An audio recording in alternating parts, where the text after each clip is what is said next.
We we've reached the really good part. We get to hear a bit from Sid, and to introduce this, we have Dr. Bill Pettit and Harry Dubitsky, and I'll just say a bit about them. And Joe, if you want to say a bit, both of these men have taught me a lot about the essence of what Sid has been pointing to. Harry, I know, knew Sid from way back, spent a lot of time with him, and was a very close personal friend of his. And every time I'm around Harry, I really do, whether he tells me or I just feel it from him, really feel that simple essence, just like we're hearing so much here, that it's just about love. It's just about everything's okay. And I really love that about how you share and how you are, Harry. And Bill, I've learned so much from you over the years as well. Bill is a psychiatrist. He's been sharing the principles since the early 80s, since he met Sydney Banks, and has the most amazing stories of hope and just what is possible in what we might consider some of the most extreme cases. And just those stories of hope and the conviction with which Bill shares just everything he's seen is really incredible.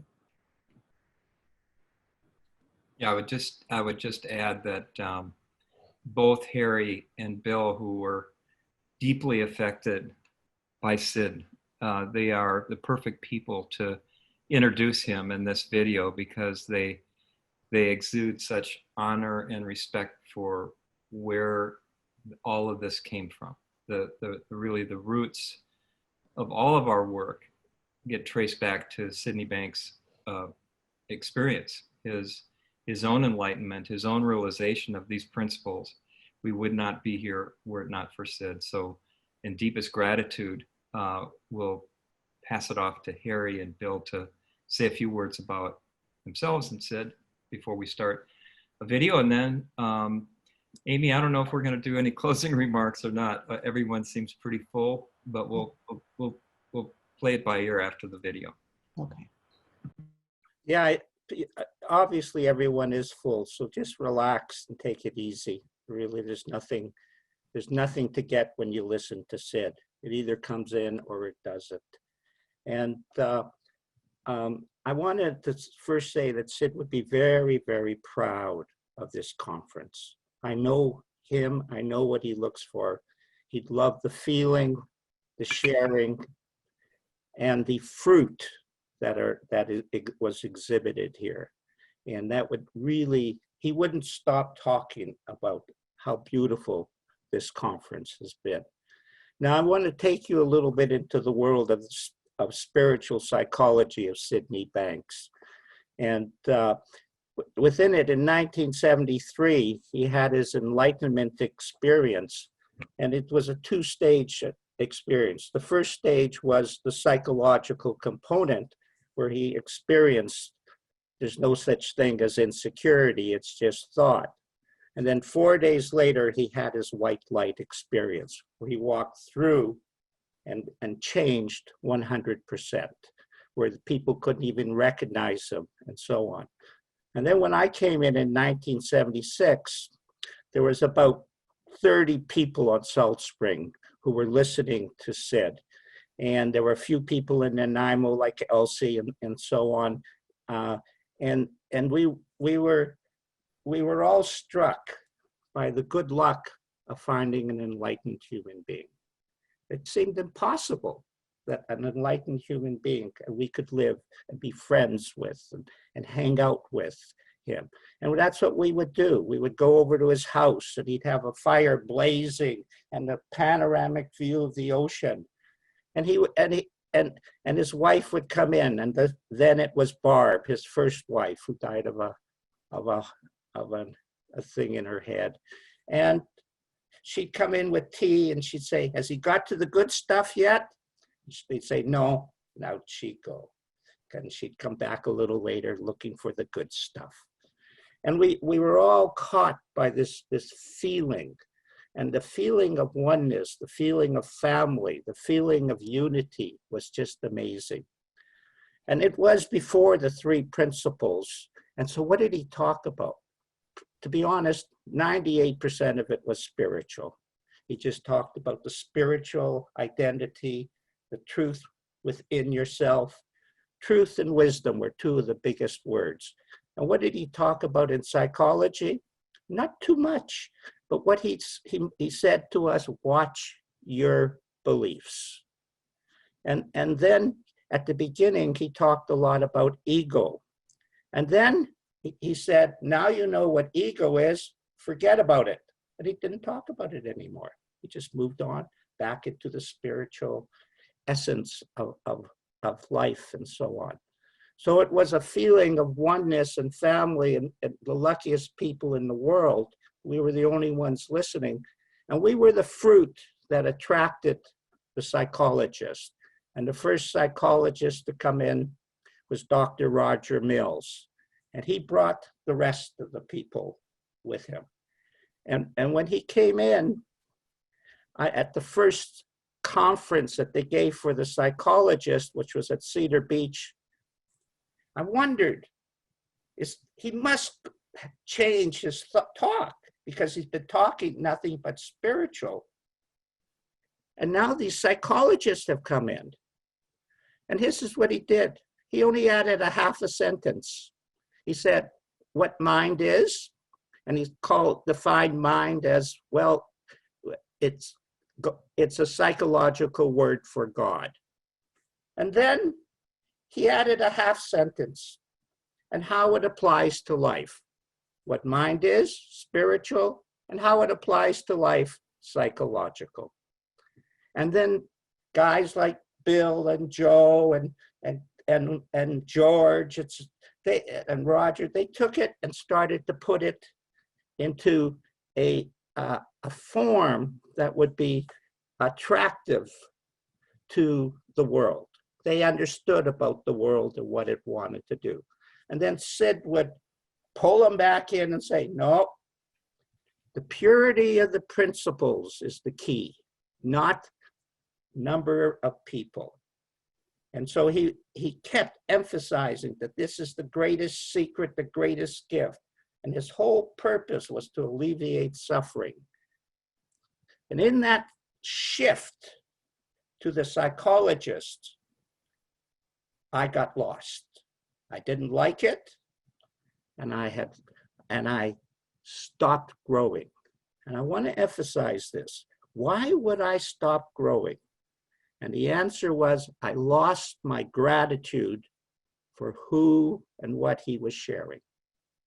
And I was attached to the man rather than the essence of the message. That's the beauty of this conference. If the essence of the message is permeating all the way through. If you're attached to the man, because his enlightenment experience really was a joke. He said it was a fluke. So if it's a fluke, I'm a fluke. Bill's a fluke. We're all flukes of good luck. And why did he go into psychology? Well, in his autobiography that's not published, he clearly stated, I went into psychology because it picked me. He did not pick psychology. It picked him. It was spiritual. And the same thing that happened. Everybody went into the psychological, and I went into the indigenous world. It picked me. And then at age 69, addiction, alcoholism, and the three principles picked me. Imagine, 35 years go by, and I hardly grew. I grew incrementally, but at a certain point, I got happy and content. And so that's what I teach in addiction and alcoholism, happiness and contentment. That's what I learned from Sid. Be an ordinary person, appreciate the spirit that flows through you. And there was one guy from Jacqueline's. He says, you gotta have fun. And I'll tell you the truth, that's my motto. If you don't have fun, why waste your time? It's time to have a good time, guys. It's a beautiful life. So that essence, those teachings that he brought to me have become more alive in the last couple of years that all the other years that I was with him, and I was a good friend of his, and business as well. So he had two relationships, friendship and business. Anytime it got to business, I was in and out, in and out. Failures and different things happening in my life. And then at 69, it just all melted together. Here's the secret. You never lose it, guys. It's always there waiting for you. It's just, you can go on a little this or a little that. You know, they talk about relapses. It's nothing, nothing. It's just waiting for you. And then that's what happened. I said, I wonder what it was like when I was really listening to Sid. And I went back to it. There was that feeling just waiting for me. And when I picked it up, uncovered it, I found something. Now, how did Sid teach? This is important. How does he teach? So I've just got this job as the executive director of the Aboriginal Foster Children's Society, a very big, highfalutin job. And I come down to the island, Sid picks me, I have my car, I have a Nissan ZX Turbo 300 with a T-roof. It's a beautiful day. He's got his dog, Fergus, and he says, come on, let's go down and let's get a bite to eat. So we go to Dagwoods and have a big dinner and stuff, or lunch, and just laughing and having a good time, hanging out. I was never afraid of Sid. A lot of people were afraid of Sid. I just didn't have time for that. And so he says, okay, let's go up to this mountain. We go up to this mountain with this dog, Fergus, whose head is shining out of the car. Sid loved Fergus. Oh, he loved Fergus. And the three of us went up to the top of this mountain, and he said to me, okay, shoot. Ask me any question you want. And I go, gee, this is unusual. I can ask him anything. So I start asking him spiritual questions because I wasn't interested in the psychological model. And after about 9 questions, he answered every question with, and it's all one.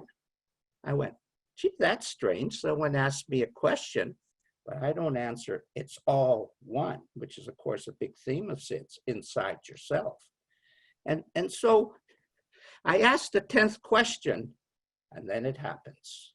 You see, I'm not too linear in my thinking. I'm kind of more indigenous in my perspectives of life. And so all of a sudden, I'm standing in front of this cliff, panoramic view, and I physically see thought come out of my mouth into the abyss and boomerang back into me as a feeling. You see, I had experienced 4 or 5 minutes of silence on the island. And that silence was just pure consciousness. That's what mind is, pure consciousness. And that silence taught me that life was spiritual, but it didn't include thought. And that's, of course, why I was having trouble. It didn't include thought. And then all of a sudden, this second experience, it's all one, and it pours back into a feeling. I went, who's creating all my suffering? This boomerang is creating all my suffering. And when I had that, you think I would have everything, but I didn't, because I had thought separate, mind and consciousness, silence, and it was only when they became one did I really experience peace. The deep feeling that life is spiritual and life is a world of thought. And so his teachings made my life magical, starting at 69. Can you imagine at 27, I was on Salt Spring, and at 69, the world opened up and everything just started happening like crazy. People were being healed, projects were pouring in, People were phoning me up. It was beautiful. And I got to work with Greg Suki on addiction, alcoholism, and 3 principles. And he taught me about addiction. I didn't know anything. I'd never been addicted. So I never taken a psychology course. It turns out it's irrelevant. We're just teaching what we see. And with that small thing, I want to say, when you listen to Sid, don't think. Okay, Bill, go ahead. Thank you, Harry. Or at least thank your brain for sharing its comments, as I say. Different, you don't have to fight them, just let them pass through. So I really am, I've got my timer here. I'm gonna 10.5 minutes at the most and try to do it in 10 minutes. And we Joe and I and Harry, we really, and Amy decided that really it's been a full day, and I've been with you since Greg this morning. I shared with them that I got myself going too fast and got exhausted yesterday, and I knew that I needed to just take a nap, and I did. But I look forward to hearing yesterday's with the recording. My name is Bill Pettit, and I am a retired psychiatrist. You know, I went to my 50-year reunion from medical school last October, and it was a good thing that we had name tags, because many of those people I had not seen since June 9th, 1969.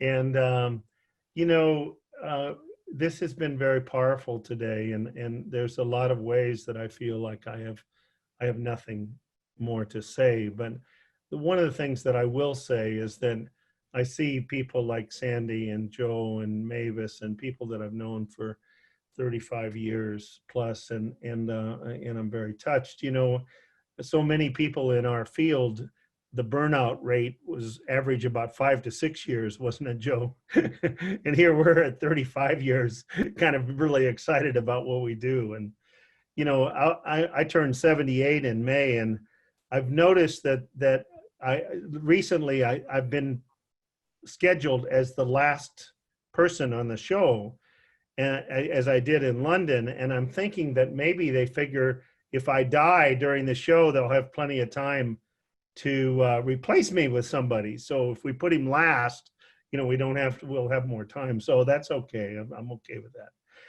So, so who thinks that's funny? That's not funny. No, I'm just kidding. So I agree with Harry. You know, Sid used to say that seriousness and discomfort is to mental illness as damp and dark is to fungus. It makes it grow. And love and lightheartedness is to mental illness as sunlight and dry is to fungus. It eradicates it. I try to remember that, you know, try to remember that. And just a couple of thoughts that have come, it was so wonderful to hear Mavis's story, that child. And I don't disagree with Sandy that just even us being in a beautiful state of mind affects the consciousness of the world. But I also want to say that I think it also gives us clarity. So like that little girl, we see if there is something to do, and we do it. We do the next right thing, and we're much more able to do that when we're at peace, because that divine thought system is coming through unabated. It's coming through unabated. I have dear Liza, and I recently sent a email to Shane, and just saying, please get Dear Liza printed again as soon as possible, if you can. Because as far as the feeling, I love this.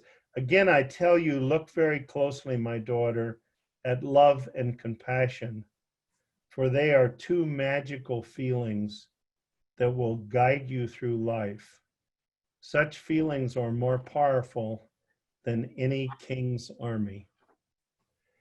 And I know there's a lot of talk these days about it's okay to be angry, it's okay to be upset.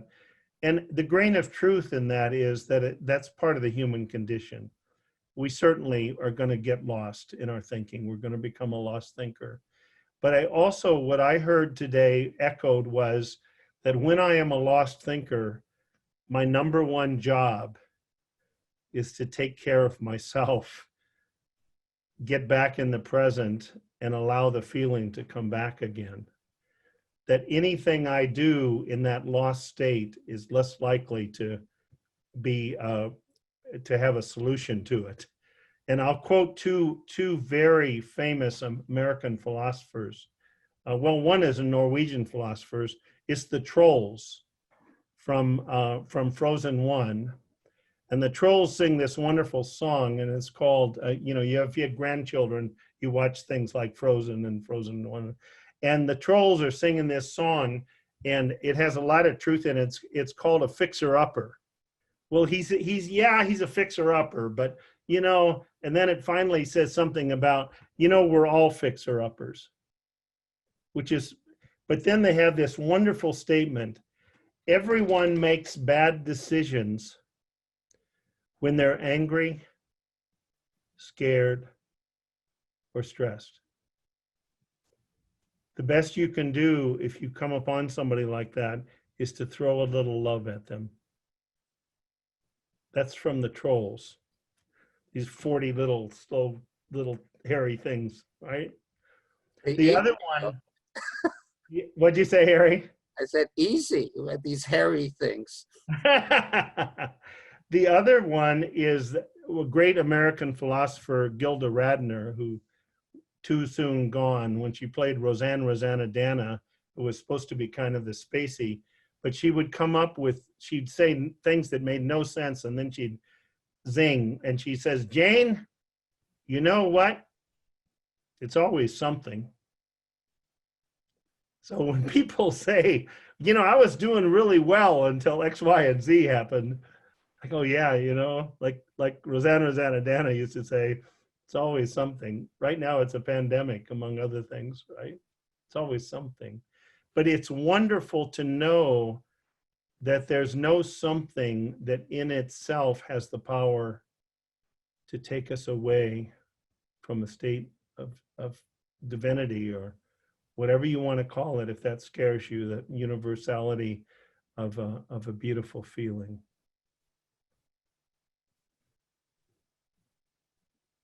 I have a friend in Czech Republic who, they have 400 people in their free group, Joe. Their goal is to make the Czech Republic the happiest country in the world in 5 years. They already have 400 people meeting every week.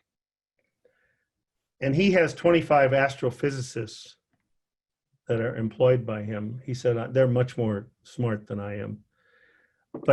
And he was a scientist. He had no spirituality. It didn't, not in his world. But he said, when I heard the principles and I heard Sid Banks, I suddenly, universal, you know, I think people forget that universal is a really big word. It's really big. So is a principle.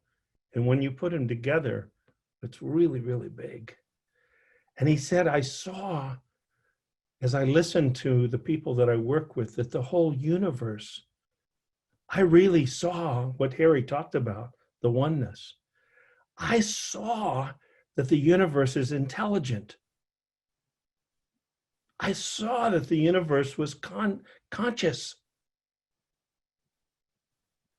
And I saw that it was creative. Mind, consciousness, and thought.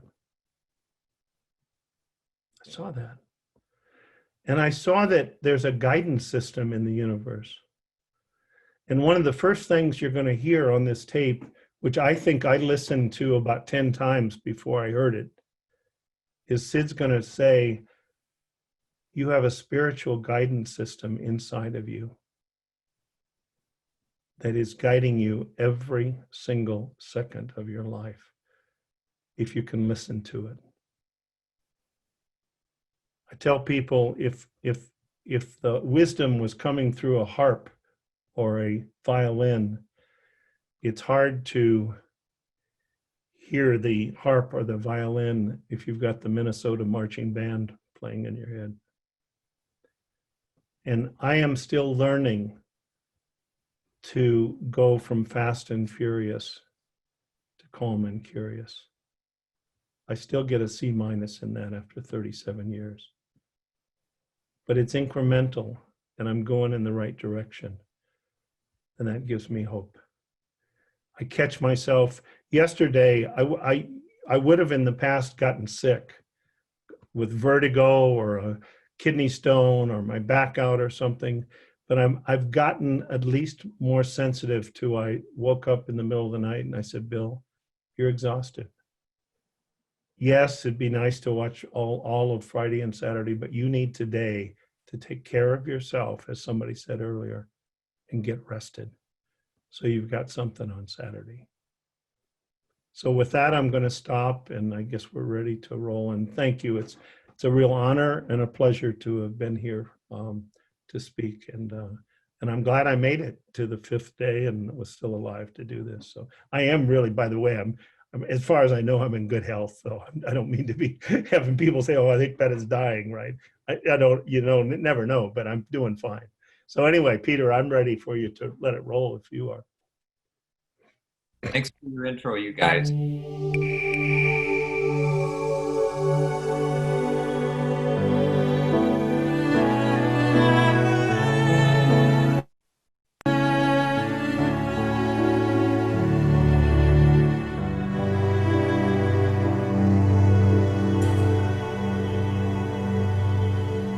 This weekend will be quite short. It'll be deep but short.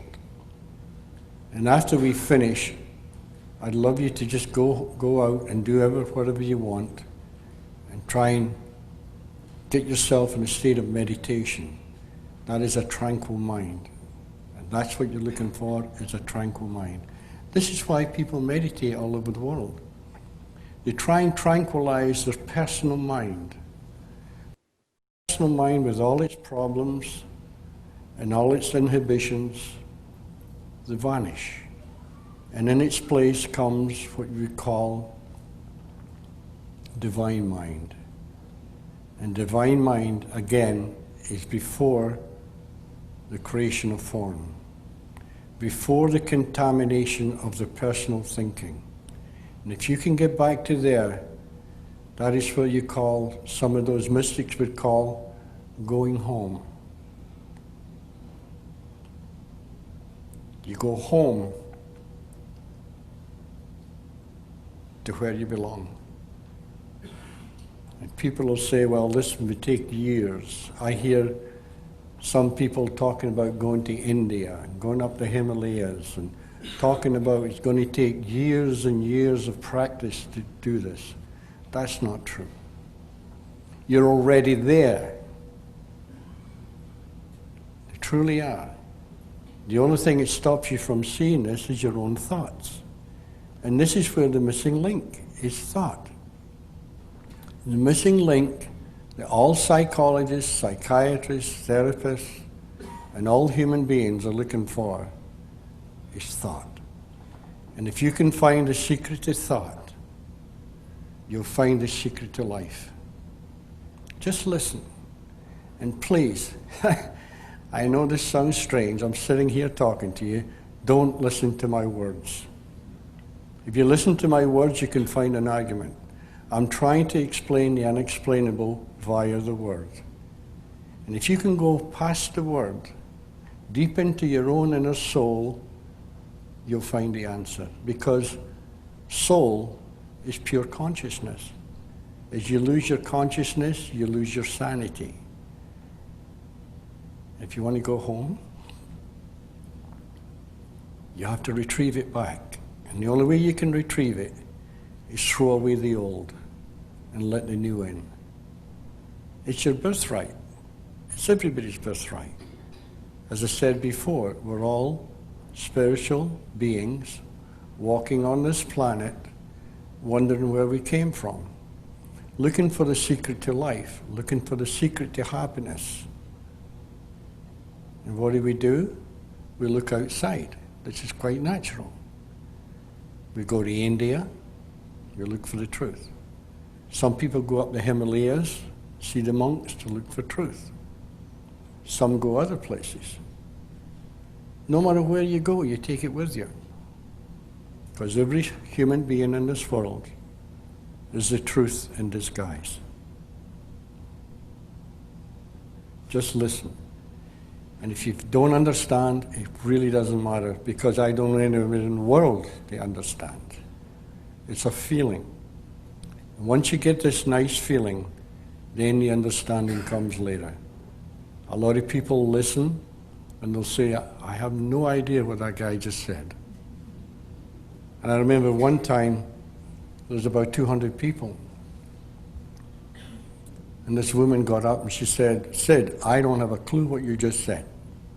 And I said, that's good. She said, what do you mean it's good? And I said, please, just sit down. And she sat down. And I said to the 200 people, is there anybody in this hall knows what I'm saying? Put your hand up. There was one hand went up. And that one hand argued with me all weekend. So, you're not looking for an intellectual understanding. It doesn't matter how much education you have or you haven't. It doesn't matter how rich or poor you are. It doesn't matter the condition of your life, whether it be good, bad, or deplorable. It doesn't matter. Truth will take you out of it if you just listen. It will guide you through life, because in actual fact, you're being guided by a spiritual force far, far greater than you. And you're always being guided. Ever since day one, you were guided. But your own mind doesn't know that. Your own mind, with this, what we call the ego, this image of self-importance, that's the big problem. So we'll see what we can do this weekend.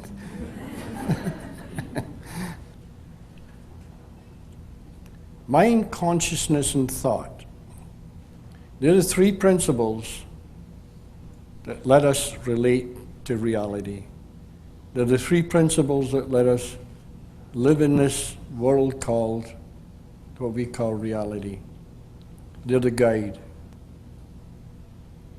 And if you use them properly, you will be guided. And this is where some people call faith. If you have enough faith that those three principles, left alone, will guide you through life, they'll take you from the most deplorable conditions to happiness. No matter what.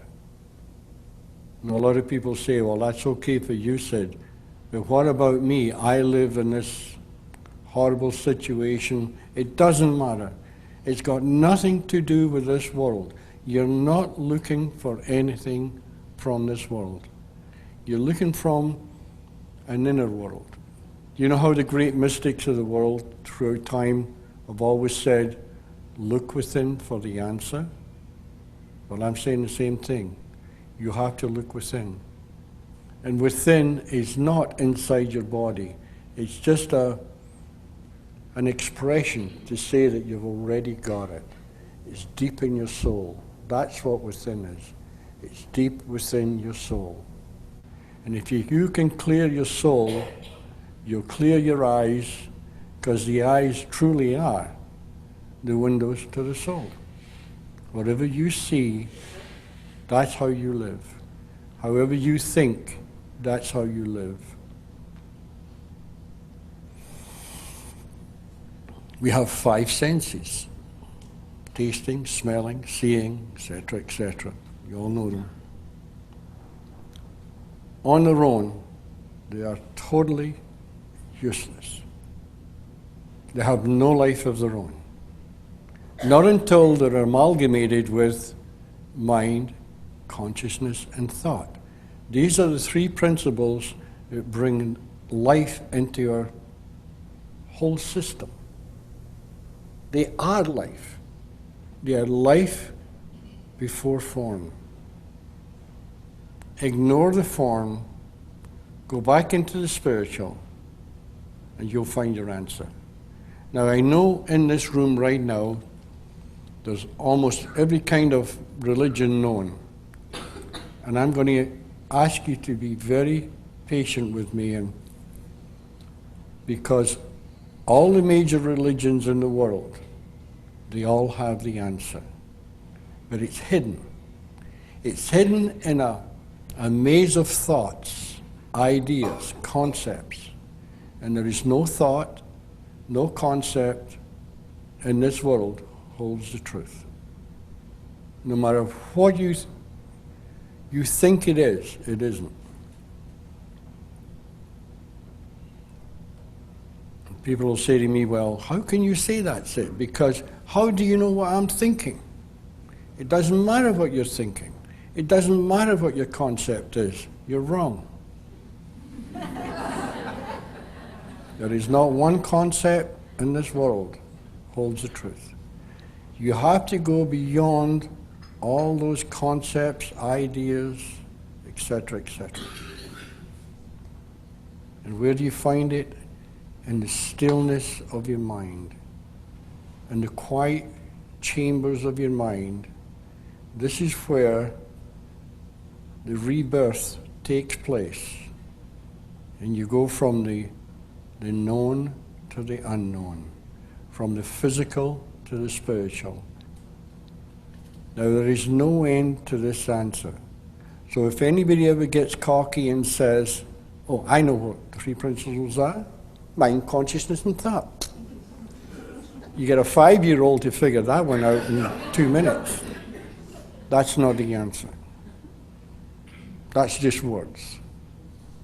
But when you go deeper inside yourself and you find the answer you're looking for and you share it with a patient, and that patient hears beyond your word, and a little light goes on their head, a little spiritual light goes on, and it brings out what is called inner knowledge.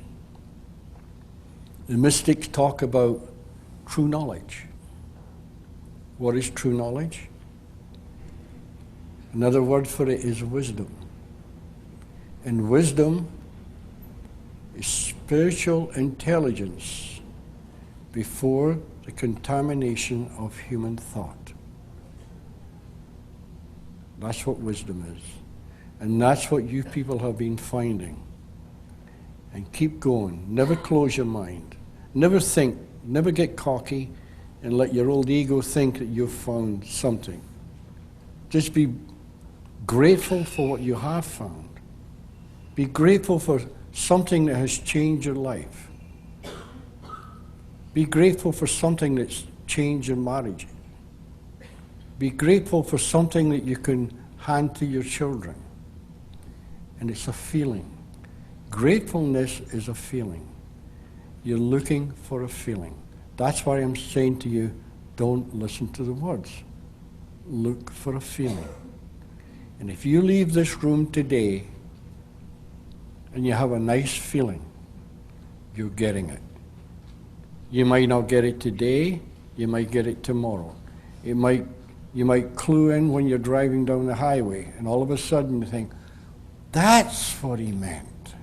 Got it. From then on, your life will never, never be the same.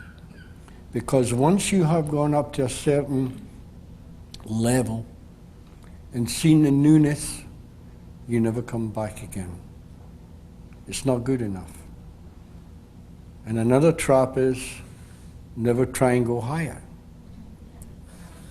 because you're searching for something you don't know. Be grateful, that feeling. And if you can get that grateful feeling, it will take you higher. And the longer you keep that feeling, those nice thoughts, the more you will expand the boundaries of your mind. Because that's what we've done. We've put boundaries on our own thinking capabilities. I've had 1,000 people say what I'm talking about is impossible. How come I'm here? It's not impossible. There is nothing impossible. Not when you go to the spiritual side of life. We all have what we're looking for. You know the old saying, I am that which I seek. That's what I'm talking about. Nobody in this world, nobody is greater than anybody here. Nobody is more spiritual than everybody in this room. No matter who you are, no matter what the condition, everybody in this world has the same spiritual knowledge within themselves. You know how they say love is always the answer? Because love is a mind that isn't contaminated. It sees beyond the physical to the spiritual part of every human being.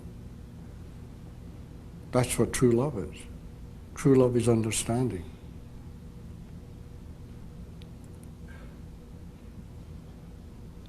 No, it's very, very natural that we all go astray. It's the most natural thing in the world. You have a baby, and it comes into this world.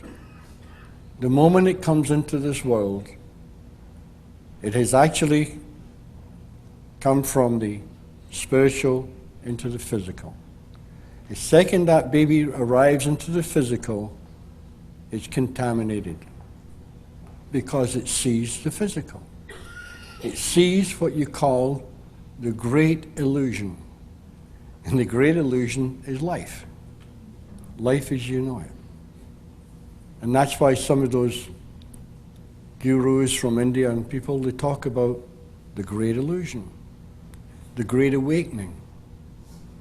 Because you go from a dream state and you awaken to realize who and what you are. And who and what you are is not your name, not a physical, it's spiritual. And when you go back into that spiritual and you find out who you are, there's where your happiness lies. There's where your sanity lies. Because you start to decontaminate yourself.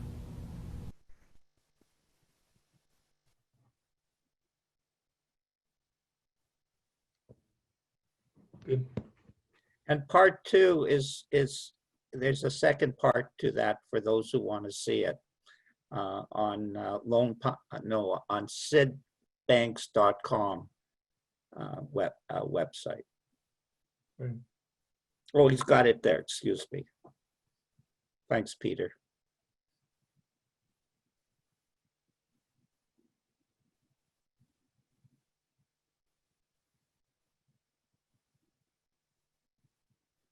Thank you for that, Harry and Bill, for sharing that and introducing it. And I don't think there's much more to say. I don't know about all of you, but I'm full up to here. And I'm just filled with a lot of gratitude for all the people that made this possible. You know, from Amy, you and I having that first conversation, we said, you know, we really should put on a conference on addiction. There's so much happening.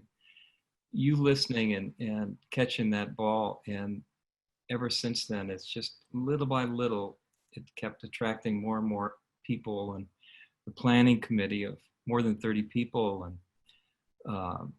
Peter on the steering committee, and Barbara, the four of us kind of steering the larger group, and then all the faculty, and then all of you who came and showed up today and yesterday. So thank you everybody for listening, for being open, for sharing from your heart. I don't want to commit to anything, but I think we started something really, really beautiful here. We'll see where it goes. And Amy, you want to say anything? I can't add anything better than that. Just thank you so much for everyone. And like Joe said, thank you all for showing up and listening. The listening and the openness here over these last 2 days has been beautiful. Thank you.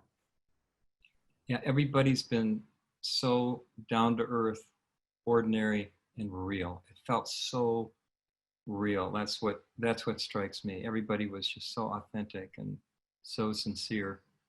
There's no pretense. It's just being yourself. Like I said, just be yourself. It's that simple. So thank you all, and we hope we see you down the trail, as we say in northern Minnesota. See you down the trail. Thank you, everyone. Thank you, Joe. Thank you, Amy, so much. Thank you, everybody. Bye-bye. Bye-bye.